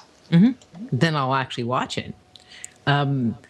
You keep talking about these pictures that are in your book and the pictures that are on your web page, mikebara.blogspot.com. Go to the photos and click on How photos. recent are they? Well, a The lot of these more images- recent one, how recent are they? Well, some of them were just taken a few months ago by when the book was being put together. So some of them are very new. I mean, there's pictures of artifacts of things on the surface that were taken by the Curiosity rover back just after it arrived a couple years ago. So we're talking about stuff that's been up only fairly recently. That when it landed, there was this big pyramidal object in the distance that when you enhance it, it looks exactly like the bent pyramid in Saqqara, Egypt. And for some reason, they just never got another clear picture of that. The entire time they've been roving around Gale Crater on Mars, they've never gotten another really good picture of that sucker. I don't know why. Well, and I'm asking because some of the pictures that are in the book, because I haven't been to your webpage in a while, are remarkably clear, or they appear remarkably clear, compared to some of the other ones that are like, well, that's a lot of cleaning up on my part. Also, you have to remember that when you're looking at the images in the book, you're losing resolution by a significant factor, because it's really hard to translate what you see on a computer screen to the print medium. The print medium is just not the best for that. And what happened is that from the Moon book to the Mars books, I got a lot better at you working with the images to get them to show up good in print, to show up something close to what they look like on my computer screen. And that's really actually one of the most frustrating things about doing lectures and presentations, is that you're always using different computer equipment with different video outputs, with different projectors, and the images on the projectors never look as good as I can see them on my computer screen. That's really, really frustrating. But that's just the way it goes. I'm looking at a picture right now of a cowbell on Mars. So that's interesting. Dishes, turbochargers, all kinds of stuff. Captain Kirk's phaser that he dropped. Or what we think are those things. Well, we don't know exactly. No, there's something similar to that. There's one image though that somebody found. It looks like a piston head, and it's just so obviously mechanical. I just I can't even. I can't say enough about how mechanical it is. So, as my engineering background, I'm just like, yeah, that's a piston head for something. Why do you think that they were just as bad as us and they just littered everywhere, or do you think something happened that dispersed all of this material? Yeah, some bad stuff happened, and again, to go back to. Some of the interpretations of some of the tablets that Sitchin did, that what he says happened essentially was around 12,800 years ago, that Nibiru made an unusually close approach to the inner solar system. It got close enough to the asteroid belt that it kind of pelted the Earth with and Mars with meteors. And I think Mars took a couple of really big hits. And, some of them may have been fairly direct hits on some of their structures and really, really threw them a new one and really messed them up and damaged a lot of this equipment. So it's not that they're necessarily litter bugs. It's just that they've kind of got, they got hit pretty hard by something that really messed up the Earth and also messed up Mars during that period. Okay, so we're going to turn our attention here and talk about Phobos. Is that how you say it? You do pronounce it Phobos, yes. Which is a satellite or a moon of Mars, correct? It's called a moon of Mars. It's really, if you look at it, it appears to just be an asteroid that's in orbit right around the equator, which is really interesting. So, yeah. Okay, so what makes it so special, so mysterious? What makes it interesting and mysterious is that, excuse me. What makes it interesting and mysterious is that, when the Russians first got close to it in 1989 and took images and then took spectral measurements of it, what they found was that it was too light given its composition. And what they discovered, or what they suspected, was that there were these very large hollow voids inside of Phobos. And when we went back and revisited it and took more pictures of it and took more measurements, we discovered that, yeah, there's like, you know, rooms inside of this thing, 200 by 200 feet, which is basically the size of a ballroom at a hotel. I mean, it's a pretty good sized room in terms of square footage. That there was a whole bunch of these cavernous areas inside of it. And then when you look at the outside of it, you have this mesh pattern, this cross hatching on it, which a lot of it is below the dust and debris at the surface. And so it looks like something that may have been at one time an artificial construct that has now, you know, that had interiors that has now been emptied out or abandoned and is floating around in orbit around around the equator of Mars. So there's a lot of things about it that make it kind of unusual. And if you believe in the accretion model of the solar system, which is that, you know, objects, big clumps of rocks smacked together, and instead of destroying each other, they magically glued themselves together, there shouldn't be any of these voids. So, you know, the logical solution, the logical conclusion is that what you're really looking at is something that has been hollowed out to some extent. And then you look at the outside with the mesh pattern and the cross-hatching, and you're like, that really doesn't look very natural either. So there's a lot of argument and some support for the argument that it may be an artificial satellite. Okay, so I'm going to kind of throw a left ball question at you, but I know what answer I want to hear, so I just am going to ask the question. Do you happen to know if they have identified how many of these chambers are internal to that structure? I do not know the exact number. No, I don't know that. Rats. So, sorry. I didn't give you the answer you wanted, I'm sure of that. No. Why? Okay, but if you ever find out and you hear that there are 8 caverns in there, okay, you have to remember and call me or email me or something, because I have a very specific reason for that number, but I'll just save that. But 8, the magic number. Anyway, okay, so you're suggesting that they think it's artificial. Do you think that it could have been this structure could have been at one time perhaps a craft? Yeah, it could have been something that was used to transport people or material to the planet Mars for some reason. It could have been like an orbital station. I mean, there are references in various Sumerian tablets to there being space stations, orbital stations, that kind of thing around both the Earth, the Moon, and Mars.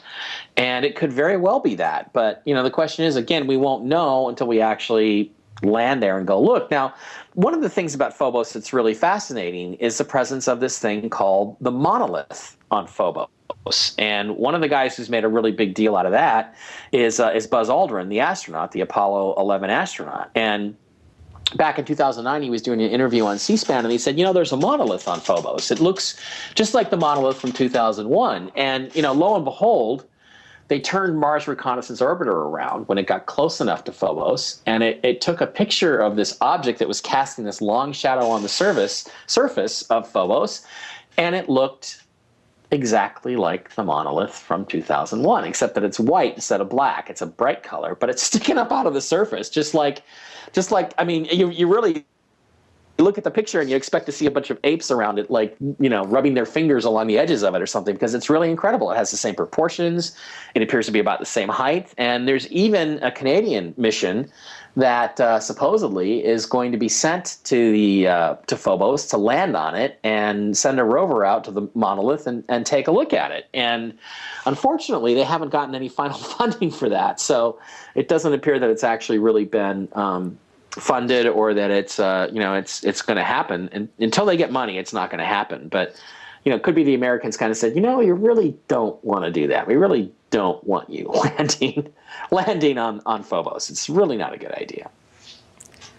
For precisely well, that you know, reason. but if they go, then the monolith will take off, because that's what it did in the movie. I mean, I just think that it's amazing that there is a structure like that. But often, when we have these writers of science fiction many times their constructs, the constructs of their imagination, end up becoming true.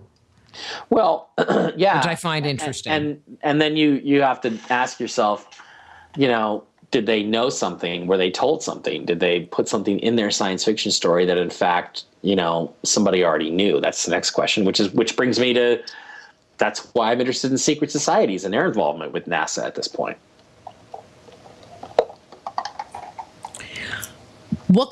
So you were saying that the Russians were taking pictures of Phobos? They did way back in 1989, and there's a really famous case where this probe Phobos 2 took pictures of Phobos, and then it ceased operating. And right before it ceased operating, there was this long bar-shaped object that appeared to be approaching the Phobos 2 probe. Now, confused by Phobos and the Russian probe Phobos 2. It was called Phobos 2. And for years and years and years, there's been a big controversy that this was this was some sort of UFO that attacked the Phobos 2 probe because it was getting too close to Phobos. But what I argue in the book and what I found is that I've actually got copies of all the images that Phobos 2 took of the moon Phobos. And the so-called UFO is actually just a camera anomaly that appears in a bunch of different images in the same place, the same time. There's no details, just like a white bar, and it's really just a transmission error in the data. It's not really a UFO. So that was one of the things that I was able to put to rest in terms of rumors that have been floating around the UFO community for years. But why would Russian scientists take pictures of this nondescript, weird asteroid that was surrounding Mars? Well, I mean, scientific curiosity, it's always been part of it. It's like, that's why we send probes anywhere, is we're always trying to, discover things for the first time and be the first to come out with it. And I think the Russians were just as interested in that kind of stuff as we were. So, I mean, why would they do that? Because it's a place to go and take a look. Why do we go to Titan? Why do we go to any of these places and take pictures or make observations? It's because we want to learn. And, I don't have a real problem with that. There's nothing suspicious about the Russians wanting to go investigate Phobos at all. Okay. But they are planning to send another exploration there, or are they thinking about sending a rover there? Right now, there's a proposal that I've heard of, a proposal from the Canadians to build and send a probe to Phobos and land on it near the monolith and go right up to it and find out what it is. And that's the last I've heard of it, was the proposal. It doesn't seem like anybody's been given any money, even though it wouldn't really be very expensive to do that. So, the Canadians want to make a little way in space. They make some headlines in space. I think it'd be a great way to do it, is let's go investigate the monolith and find out what it is. It doesn't look like just a rock. It looks like something really, really interesting. And that's probably why the Canadians are being discouraged from actually doing that. But it would be so cool. Yeah, there's lots of things that would be cool, but that doesn't mean they're going to get done, right? I find it very interesting with all of this quote-unquote scientific interest in Mars, that in mainstream news and mainstream television, you rarely see anything about what's coming from Mars. Yeah, it's not like on the nightly news that there's a regular report of, and today, the Curiosity rover photographed this area of the surface of Mars near Gale Crater. It doesn't do anything. It's weird, because it used to be, when we had probes around planets and stuff, you used to see that stuff on the nightly news all the time. And now it's like they send them up, and only the space geeks who are willing to go to the internet are actually allowed to see any of this stuff or have any interest in seeing any of this stuff, because they just don't talk about it on the mainstream news anymore. I don't know the answer to that. It's like they're almost discouraging interest in space and space travel, it seems like. I know that when they had I think it was Curiosity. Was that one of the probes that went to Mars? Yeah, Curiosity. They did some kind of, PBH, whatever special, talking about its adventures and whatever. And it was a little juvenile, but it was still really interesting. But it was on some off, like the Travel Channel or some weird network that, why didn't it at least get the History Channel? I don't know. I just found it really, and still find it very interesting, that we don't hear that. we've sent another probe. It landed. I mean, even just those kind of updates, it's just almost like this secret space mission going on that we don't know anything about. Yeah, and another thing about that too that's really intriguing is that there are no shows like that. Like even on the Science Channel, you would think they would have a daily or weekly science update talking about things like that, but they don't. They do show a lot of shows about aliens. They show a lot of shows talking about conventional physics and filling people's heads with ridiculous ideas like dark matter and we know this. I love it when Neil deGrasse Tyson and Bill Nye and all these other guys get up there and say we know this and we know that, and it's completely wrong. That's one of my. I mean, really, the Science Channel is funnier to me than the Comedy Channel. Comedy Central is, but the reality is that there's no real show that does that talks about that stuff. And the only time you ever see anything is you see a few internet reports when there's a big plume on the surface of Mars, and that's about it. Other than that, there's no daily scientific reporting, and I think that's unfortunately a circumstance or a result of our current culture and civilization, where there just isn't a lot of interest in that kind of thing, and being smart is not really necessarily cool. I don't know. I know a lot of smart people. Well, I know, but you're not cool. You're not as cool as Beyonce and Jay-Z. No, I'm not as rich as Beyonce and Jay-Z, but I wouldn't want to be them. I'd rather be me and rich. That'd work. But yeah, I wouldn't want to be Beyonce. I've always wanted to be a man. I'm not speaking of the Wachowski brothers. I don't want to be a woman. So.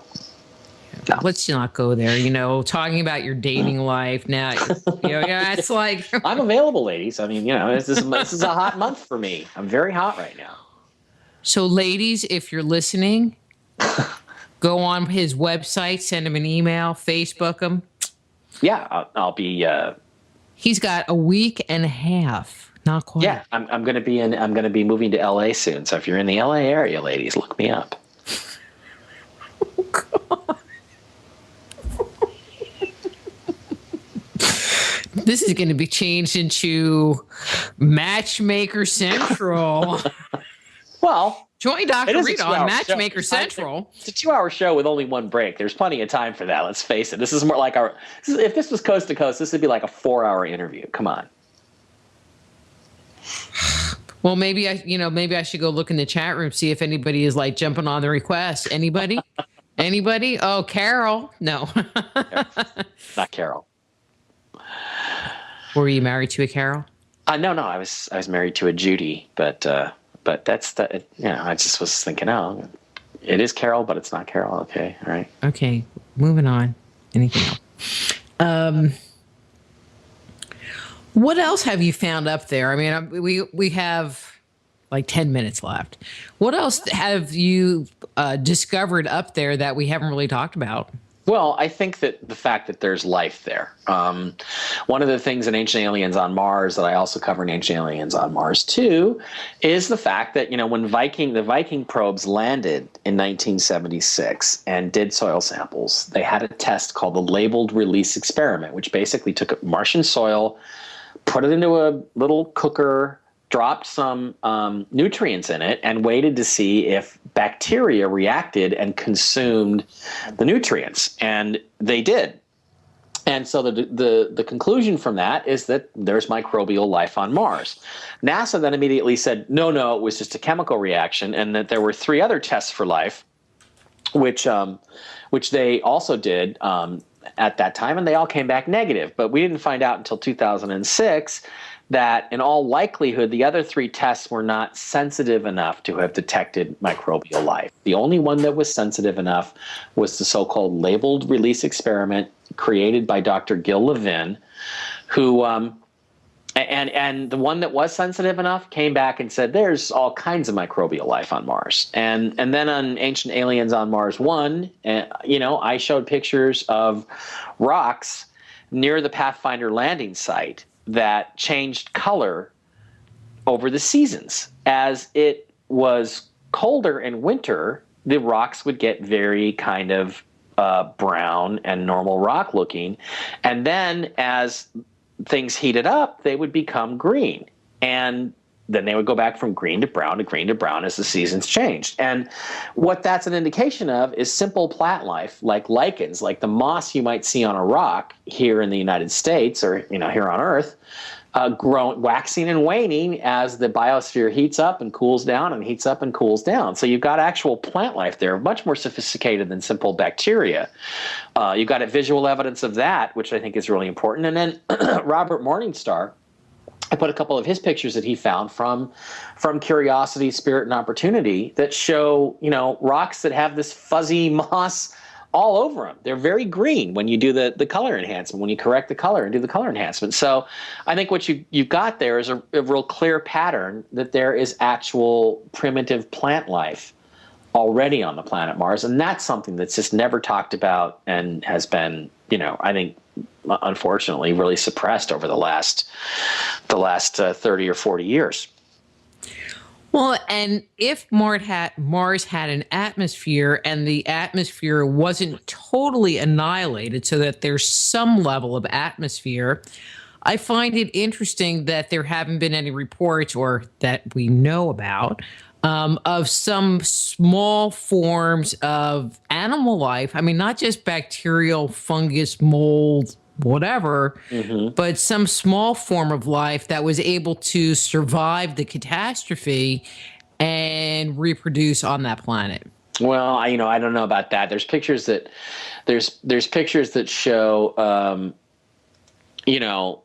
what people think are rats and different creatures, but they all look to me like they're fossilized and frozen. So I think whatever happened to Mars, they pretty much are gone. I don't think there's any really sophisticated life on Mars right now. If there is, it's probably all living underground. But the thing is that if you have plant life like that, if it flourishes on Mars, what did they teach us in school that plants do? Plants take in carbon dioxide and they give off oxygen. Right? And what we need to make the atmosphere thicker and have more density is oxygen. So it seems to me that what we should be doing, considering the atmosphere of Mars is 99% carbon dioxide, is sending a lot of plant life, simple lichens, just blast it up there in a rocket and blast it somewhere on the surface of Mars and let them just start taking in that carbon dioxide and giving off oxygen. And if we do enough of it and send enough of them there, we could have a pretty nice place to live on Mars in a couple of 100 years. So to me, it's a long-term project, but it's one that we really ought to pursue because we can bring Mars back to life. And if we can thicken the atmosphere, then it can retain more heat. If it retains more heat, then the water will start to flow again. When the water starts to flow, more plants will come back to life. I think a lot of the dormant species and dormant flora and fauna that are there will come back to life. And we could have a really convenient, kind of a second home, Mars could become the beach house of the Earth, the vacation getaway. For the one percenters. Well, but I actually think that that's what happened with our planet, that some group came here billions of years ago with their blue-green algae and terraformed it, took this carbon dioxide covered planet and helped it to produce an atmosphere. And I think it's interesting that you're suggesting that we go and terraform Mars. Well, yeah, I think it's just something that we ought to be doing and we haven't done. And, I don't know why we're waiting. I mean, there some people are kind of wacko about it and saying, oh, well, we don't want to interfere with the Martian biosphere. It's like, what biosphere? The planet's basically dead. So let's, some life is better than no life. And I think it would be good for us if we had a second home. And you could certainly make Mars into that. And I just think it would be a grand project that the human race could devote itself to that really wouldn't be that expensive. I mean, we could shoot rockets off on a fairly regular basis to Mars and reseed it. And we could certainly genetically engineer. I mean, look, if we can genetically engineer a tomato, we can genetically engineer plants that are really super efficient at at reproducing and sucking up the carbon dioxide and replacing it with oxygen. And, we could turn it into a really temperate, nice, attractive, fun place to go in a relatively short amount of time. And I think it would be a great project for us to commit ourselves to as a species. And then you could say you're a Martian. Yeah, well, because people could go there and they wouldn't have to die on Mars like the Mars One program. Okay, so I'm going off topic because there were a bunch of questions in the chat room that I didn't pay attention to, so I'm going to pay attention to them now. Oh, well, and that's bad of you to do that. Well, we should answer the questions. Give the people what they want. Then I pay attention to the chat room, and then I don't pay attention to you, and then it's a catch-22. Give the people what they want, Rita. Oh, I'm working it. But they want you, Mike. This is from Cruzy, and the question is, do the pyramids on the moon correlate with any of the pyramids on Earth or Mars?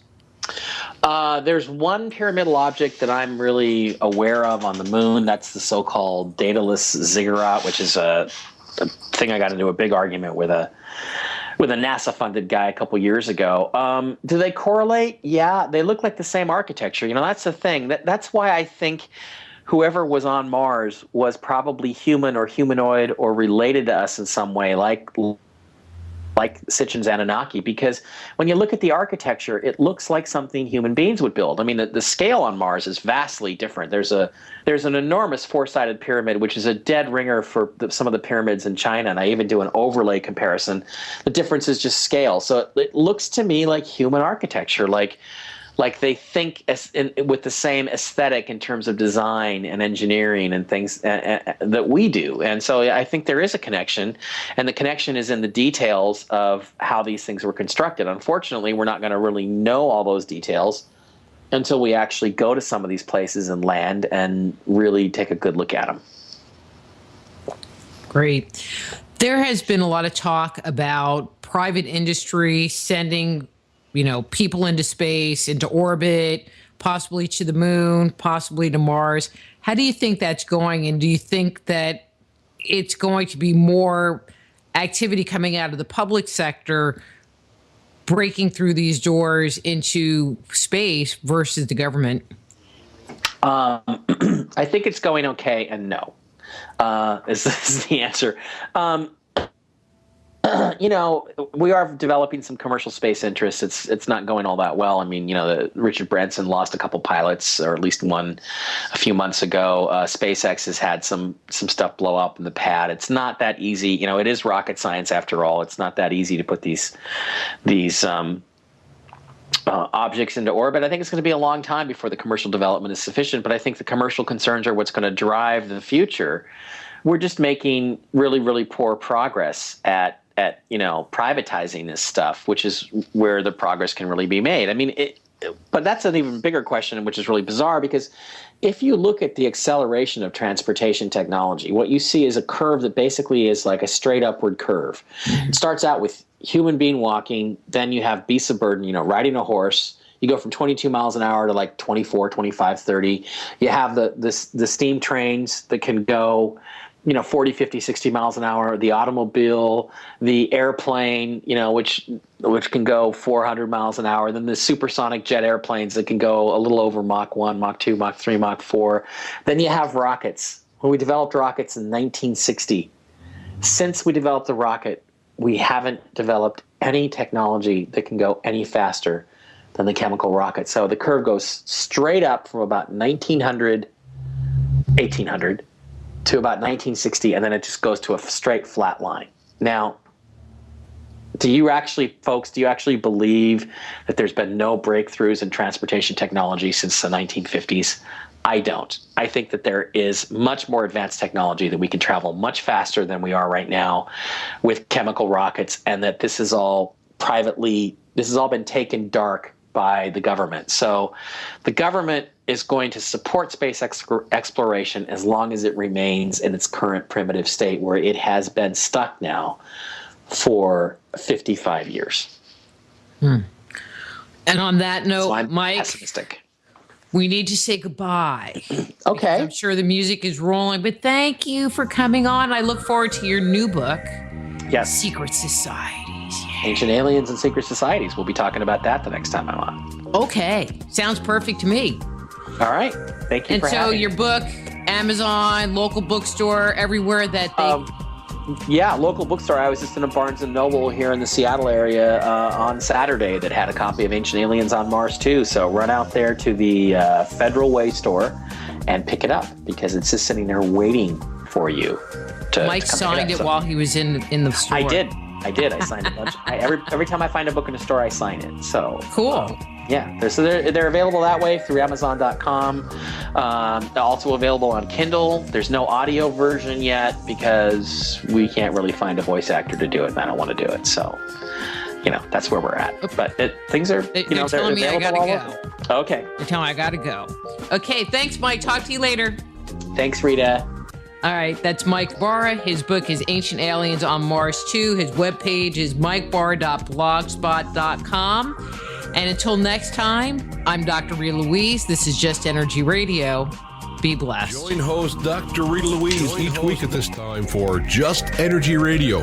Point your browser to www.justenergyradio.com for more show information and to contact Dr. Rita. Until next time, remember, it's all just energy.